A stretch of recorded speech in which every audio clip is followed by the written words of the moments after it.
Hello everyone, welcome to our channel. We are starting a new series today जिसमें हम upcoming JKS prelims 2022 and बाकी भी जो state PSC exams हैं या बाकी जो भी 2022 में कंडक्ट होने वाले एग्ज़ाम्स हैं उनके लिए जो रेलिवेंट करंट अफेयर्स हैं उनको हम एमसीक्यू फॉर्म में कवर करेंगे और जहाँ पे निमोनिक्स की ज़रूरत पड़ेगी उसको निमोनिक्स के थ्रू भी हम करेंगे। ये सीरीज़ में मोस्ट इंपॉर्टेंट करंट अफेयर्स जिनकी पूछे जाने की प्रोबेबिलिटी बहुत ज़्यादा है वही हम उठाएँगे, फालतू के जो एमसीक्यूज़ हैं उनको हम नहीं उठाएँगे। ठीक है, तो let's get started. So this is about me, you can read it from here. First question, which of the following statement is not true about Ukraine. Ukraine के बारे में कौन सी स्टेटमेंट ट्रू नहीं है। तो ये करंट रेलिवेंट क्वेश्चन है हमारा, क्योंकि आपको पता है रशिया यूक्रेन का क्राइसिस चल रहा था। ठीक है, तो इसमें हमारा सबसे पहला है कि it is the second largest country in Europe after Russia. ठीक है, देखते हैं। It has a coastline at the Black Sea and the Sea of Azov.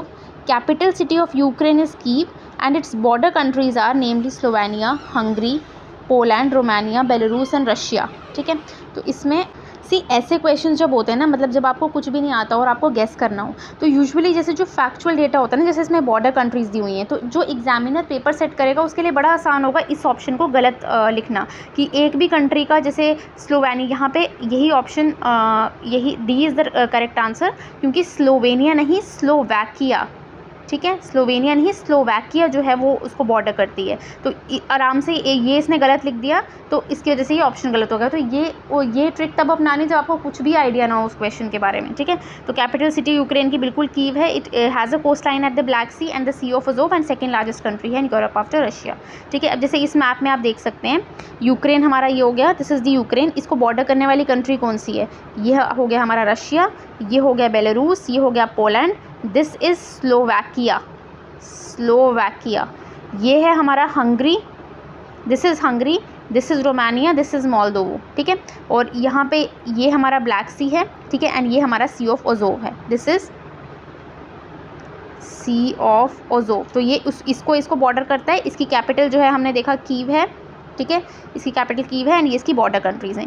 इसको याद करने की मैंने एक ट्रिक यहाँ पे बनाई है, अगर आप कोई और ट्रिक यूज़ करना चाहते हैं तो कर सकते हैं।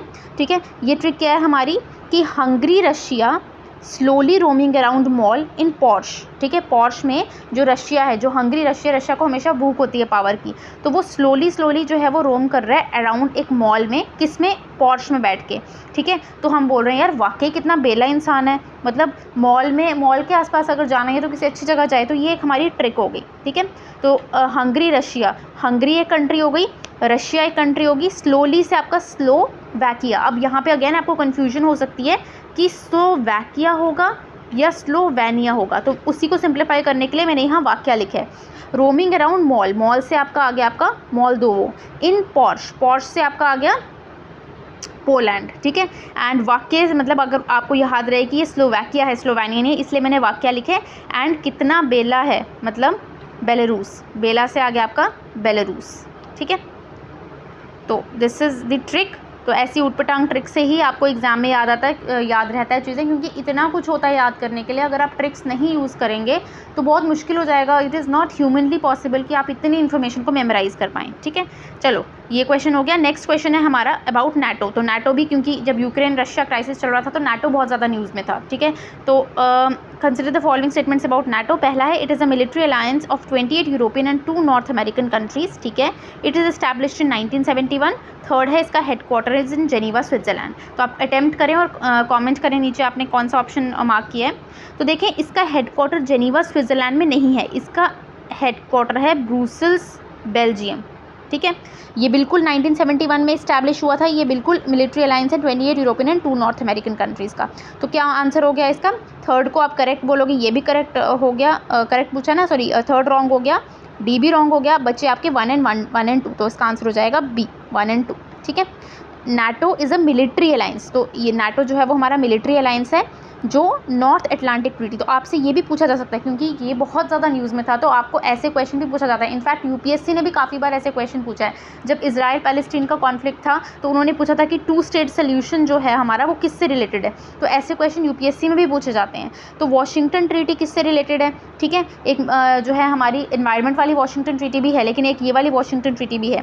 तो कब हुआ था ये नाटो इस्टेब्लिश? 1949 में इन सब कंट्रीज़ ने जो है इसको इस्टेब्लिश किया था। करेंटली 30 मेंबर स्टेट्स हैं और हेडक्वार्टर ब्रुसेल्स बेल्जियम में है। Let's get to the next question. Minsk agreement recently in news किससे रिलेटेड है? तो मिन्स्क अग्रीमेंट हमारी यूक्रेन क्राइसिस से रिलेटेड है, ठीक है। Minsk agreement is related to Ukraine, Russia Ukraine crisis. Basically इसमें क्या था कि मेजर्स, पैकेज ऑफ मेजर्स थे जिसमें बोला गया कि सीज फायर करें, हैवी वेपन्स को विड्रॉ करें, ठीक है, प्रिजनर्स ऑफ वॉर को रिलीज़ करें, कॉन्स्टिट्यूशनल रिफॉर्म्स हो यूक्रेन में। तो ये सब चीज़ें जो है वो इससे रिलेटेड हैं। एक इंपॉर्टेंट चीज़ कि ये एरिया है हमारा, इसमें आई डोंट थिंक, हाँ देखो मिन्स्क जो है वो कैपिटल है हमारी, जो हमने बोला मिन्स्क अग्रीमेंट, तो मिन्स्क कहाँ पे है? मिन्स्क हमारी बेलारूस में है, उसकी कैपिटल है और उसकी लार्जेस्ट सिटी है। देन हमारा ये आपसे पूछा जा सकता है, ठीक है, दिस कैन बी आस्क्ड कि ये जो रीजन्स हैं ये किससे रिलेटेड है। ऐसे क्वेश्चन यूपीएससी में पूछे जाते हैं। डोनेट्स्क एंड लुहांस्क रीजन्स किससे रिलेटेड हैं? इनको कलेक्टिवली हम बोलते हैं डॉनबस, ठीक है, ईस्टर्न यूक्रेन में है, near the border with Russia. Region comprises both Kyiv control parts as well as separatist control region. So देखो इस क्वेश्चन में कितनी चीज़ें इंपॉर्टेंट होगी। एक आपको पता चल गया कि सही जी मिन्स्क अग्रीमेंट जो है, जिसको हम जो मिन्स्क अग्रीमेंट है वो हमारा ये रशिया यूक्रेन क्राइसिस से रिलेटेड है। क्या चीज़ है भाई? ये पैकेज ऑफ मेजर्स में। फिर मिन्स्क कहाँ पे है? मिन्स्क हमारी बेलारूस की कैपिटल है एंड उसकी लार्जेस्ट सिटी है। फिर ये जो रीजन है हमारे डोनेट्स्क एंड लुहांस्क रीजन, जिनको कलेक्टिवली आप डॉनबस बोलते हो, यहाँ पे मैंने मैप में भी बताया हुआ है। सी ये है हमारा डॉनबस रीजन, ठीक है, ये हमारा डॉनबस रीजन है हमारा, ठीक है। तो ये दोनों रीजन्स जो हैं हमारे डोनेट्स्क एंड लुहांस्क, इन दोनों रीजन को मिलके आप क्या बोलते हैं? डॉनबस रीजन। तो ये आ गया हमारा, this is Ukraine, this is Russia, ठीक है जी। नेक्स्ट क्वेश्चन हमारा, मोहम्मद आरिफ खान कौन से स्पोर्ट से रिलेटेड हैं? ठीक है, अब आपको लग रहा होगा कि ऐसे क्वेश्चंस जो है ये पूछे नहीं जाते हैं प्रीलिम्स में, बट ऐसा नहीं है। स्टेट पीएससी प्रीलिम्स में ऐसे क्वेश्चन पूछे जाते हैं। मोहम्मद आरिफ खान कौन से स्पोर्ट से रिलेटेड हैं? तो इट इज़ स्कीइंग, इससे रिलेटेड है। एंड ये क्यों इतना ज़्यादा इंपॉर्टेंट हो जाता है? क्योंकि ये इकलौते ऐसे एथलीट थे जिन्होंने विंटर ओलंपिक्स जो कहाँ पे हुआ? हमारा बीजिंग में हुआ, वहाँ पे उन्होंने पार्टिसिपेट किया, ठीक है। एंड फ्लैग बेरर भी थे ये इंडिया के। So Beijing winter Olympic 2022 is held in Beijing, China. Only one athlete participated, namely Mohammad Arif Khan. He is the first Indian skier to have qualified for the Olympics. He clinched 45th place and was the country's flag bearer during the opening ceremony. ठीक है जी, important question है ये भी।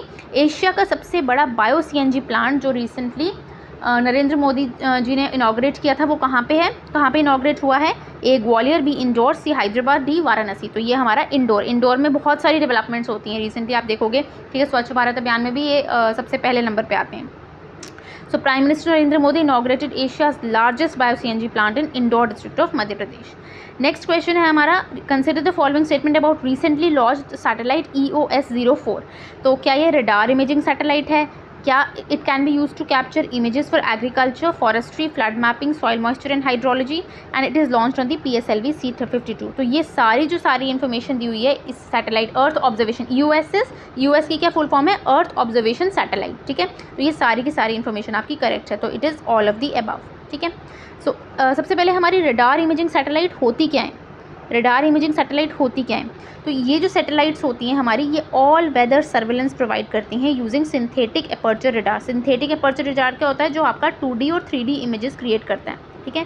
सो इस यहाँ पे हमने क्या लिखा है? RISAT is a series of Indian radar imaging reconnaissance. ये क्या होता है हमारा? रिकॉनेसेंस ये होता है जब मिलिट्री या इंटेलिजेंस एप्लीकेशंस के लिए जब आप डिप्लॉय करते हो किसी सैटेलाइट को, वो होता है, ठीक है। रिसैट सीरीज जो थी हमारी, ये first all weather earth observation satellite थी फ्रॉम इसरो, ठीक है। Previous Indian observation satellites relied primarily on optical and spectral sensors which were hampered by cloud cover. तो इसमें क्या है, इसका क्या बेनिफिट होगा कि चाहे कैसा भी मौसम हो, आप जो है इन्फॉर्मेशन ले सकते हैं, ठीक है। सो इंपॉर्टेंट क्वेश्चन था। EOS-04 हमारी सैटेलाइट जो है C-42 PSLV C-42 से आपकी लॉन्च हुई थी, ठीक है। उसके बाद हमारा आता है स्माइल स्कीम। स्माइल स्कीम किससे रिलेटेड है? तो स्माइल स्कीम हमारी किससे रिलेटेड है? स्माइल स्कीम रिलेटेड है transgender. Again very important question. See full form of SMILE क्या होता है हमारा? Support for marginalised individuals for livelihood and enterprise.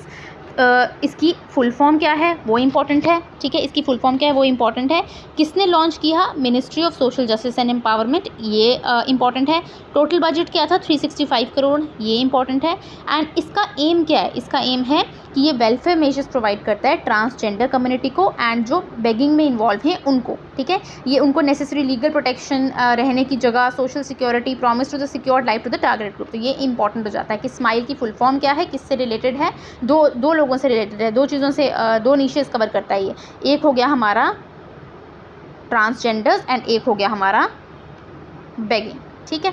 ठीक है जी, चलें नेक्स्ट क्वेश्चन पे चलते हैं। डेमोक्रेसी इंडेक्स कौन रिलीज़ करता है? तो डेमोक्रेसी इंडेक्स हमारा कौन रिलीज़ करता है? So it is EIU, economic intelligence unit, ठीक है। इकोनॉमिक इंटेलिजेंस यूनिट जो है वो डेमोक्रेसी इंडेक्स को रिलीज़ करता है। नॉर्वे ने इसको टॉप किया था एंड इंडिया का रैंक 46 था है। नेक्स्ट क्वेश्चन है, which film bagged film of the year tag in the recent Dadasaheb Phalke international film festival 2022? तो इसका आंसर है बी, पुष्पा, ठीक है। तो एक हमारी होती है फिल्म ऑफ द ईयर, वो पुष्पा है, लेकिन जो बेस्ट फिल्म होती है, ये दोनों अलग अलग कैटेगरीज है। बेस्ट फिल्म शेरशाह है, बेस्ट एक्टर आपका रणवीर सिंह को मिला फॉर 1993, बेस्ट एक्ट्रेस मिला आपको कृति सेनन को फॉर फिल्म मिमी। So last question of today is operation Ganga किससे रिलेटेड है?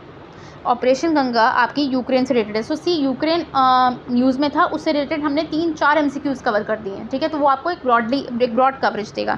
सो ऑपरेशन गंगा जो है हमारा यूक्रेन में जो इंडियन स्ट्रैंडेड थे यूक्रेन में, जो सराउंडिंग कंट्रीज़ हैं उनको वहाँ से वापस लाना इज़ ऑपरेशन गंगा, ठीक है।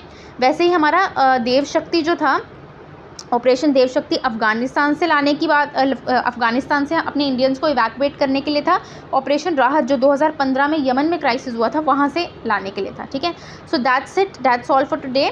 ये हमने 10 इंपॉर्टेंट MCQs, और ऐसे ही सीरीज़ अब हम कंटिन्यू रखेंगे प्रीलिम्स तक, ठीक है, जो आपको रेगुलर, तो इससे ये 10 MCQs आप कर लेंगे तो मतलब आप लगा लें कि बहुत इंपॉर्टेंट कवरेज आप कर चुके हो अपने MCQs की, ठीक है। तो ये करंट अफेयर सीरीज़ आप देखें, ठीक है, एंड इस पर कॉमेंट करें, एंड प्लीज़ डू कॉमेंट, ताकि हमें भी जो है वो प्रोत्साहन मिले और वीडियोज़ बनाने का। So comment, like and share. Thank you so much.